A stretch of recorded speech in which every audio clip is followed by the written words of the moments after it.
യുഎസിൽ നടപ്പ് സാമ്പത്തിക വർഷം അവസാനിക്കുന്ന സെപ്റ്റംബർ 30-ന് 1,00,000-ലധികം ഫെഡറൽ ജീവനക്കാർ രാജിവെച്ച് ഒഴിയുകയാണ്.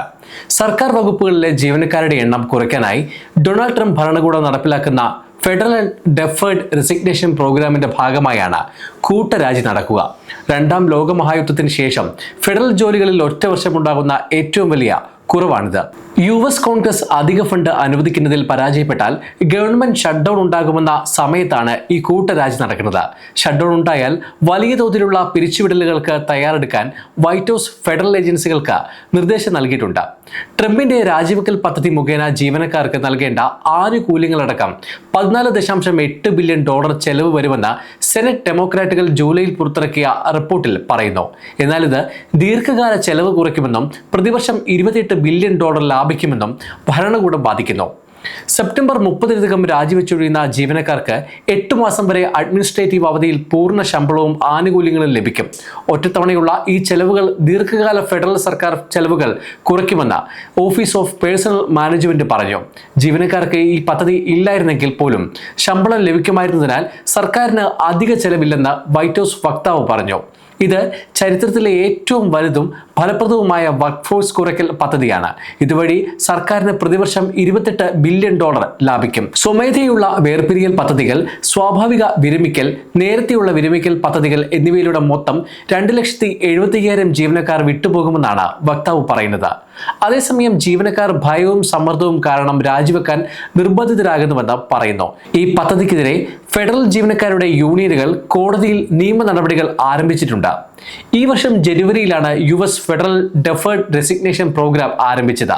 അമേരിക്കൻ സിവിൽ സർവീസ് ചരിത്രത്തിലെ ഏറ്റവും വലിയ സ്വമേധയുള്ള രാജിവെക്കൽ പദ്ധതിയാണിത്.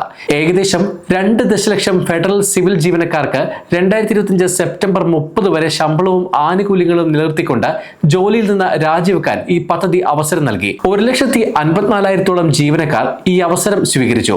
ഈ പദ്ധതി വഴി തെരഞ്ഞെടുക്കപ്പെട്ട ജീവനക്കാർക്ക് ശമ്പളത്തോടുകൂടിയ അഡ്മിനിസ്ട്രേറ്റീവ് അവധി ലഭിച്ചു. വേതന വർധനവ്, സുരക്ഷാ ക്ലിയറൻസ്, വിരമിക്കൽ ക്രെഡിറ്റുകൾ എന്നിവ ഉൾപ്പെടെ എല്ലാ ഫെഡറൽ ആനുകൂല്യങ്ങളും തുടർന്നും ലഭിച്ചു.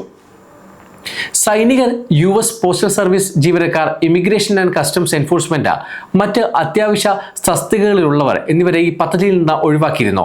ചില ഏജൻസികളെയും ഒഴിവാക്കി. ഡിപ്പാർട്ട്മെന്റ് ഓഫ് ഡിഫൻസ് സ്വന്തം നിലയിൽ സമാനമായ ഒരു പദ്ധതി നടപ്പിലാക്കിയിട്ടുണ്ട്. അതേസമയം ഫെഡറൽ സർക്കാരിന്റെ പ്രവർത്തനങ്ങൾക്ക് ആവശ്യമായ വാർഷിക ഫണ്ടിംഗ് ബില്ലുകൾ സെപ്റ്റംബർ 30-നകം യുഎസ് കോൺഗ്രസ് പാസാക്കിയില്ലെങ്കിൽ ഗവൺമെന്റ് ഷട്ട്ഡൗൺ ഉണ്ടാകും. ഒക്ടോബർ 1-ന് ഫണ്ടിംഗ് അവസാനിക്കുന്ന സാഹചര്യത്തിൽ ഫെഡറൽ ഏജൻസികളോട് ജീവനക്കാരെ പിരിച്ചുവിടാൻ തയ്യാറെടുക്കാൻ വൈറ്റ് ഹൗസും ഓഫീസ് ഓഫ് മാനേജ്മെന്റ് ആൻഡ് ബജറ്റും നിർദ്ദേശം നൽകിയിട്ടുണ്ട്. മുൻകാലങ്ങളിൽ താൽക്കാലികമായി അവധി നൽകുന്നതിന് വിപരീതമായി ഇത്തവണ വലിയ തോതിലുള്ള പിരിച്ചുവിടലുകൾക്ക് സാധ്യതയുണ്ടെന്ന് മുന്നറിയിപ്പ് നൽകിയിട്ടുണ്ട്. കോൺഗ്രസിൽ ഒരു താൽക്കാലിക ഫണ്ടിംഗ് കരാർ ഉണ്ടാകാത്തതാണ് ഈ സാഹചര്യത്തിന് കാരണം.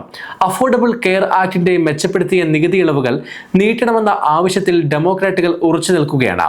Office of management and budget ബുധനാഴ്ച പുറത്തിറക്കിയ മെമ്മോയിലാണ് ഈ നിർദ്ദേശങ്ങൾ ഉള്ളതെന്ന് വിവിധ മാധ്യമങ്ങൾ റിപ്പോർട്ട് ചെയ്തിട്ടുണ്ട്.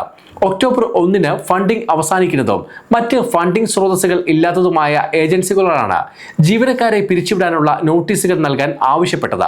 ഈ മുന്നറിയിപ്പ് ഒരു ഗവൺമെന്റ് ഷട്ട്ഡൗൺ ഒഴിവാക്കാൻ കോൺഗ്രസിന് മേലുള്ള സമ്മർദ്ദം വർദ്ധിപ്പിക്കുന്നു. ഈ സാഹചര്യത്തിൽ ആയിരക്കണക്കിന് സർക്കാർ ജീവനക്കാരുടെ ജോലികൾ അപകടത്തിലാണ്.